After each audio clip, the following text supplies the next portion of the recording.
আইন বানাইয়া গেল, কি শাসন দেখাইয়া গেল, কি আইন বানাইয়া গেল, কি শাসন দেখাইয়া গেল ব্রিটিশ সরকাররা।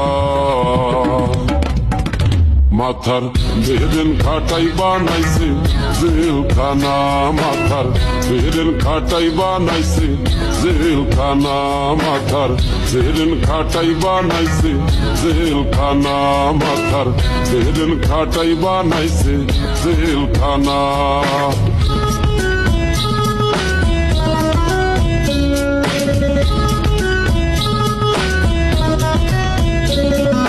সত্যিকারের পাপী যারা তারাই থাকে পাঁচতলায়, সাদা সিধা মানুষগুলো তারাই থাকে জেলখানায়, তারাই থাকে জেলখানায়। মামু খালু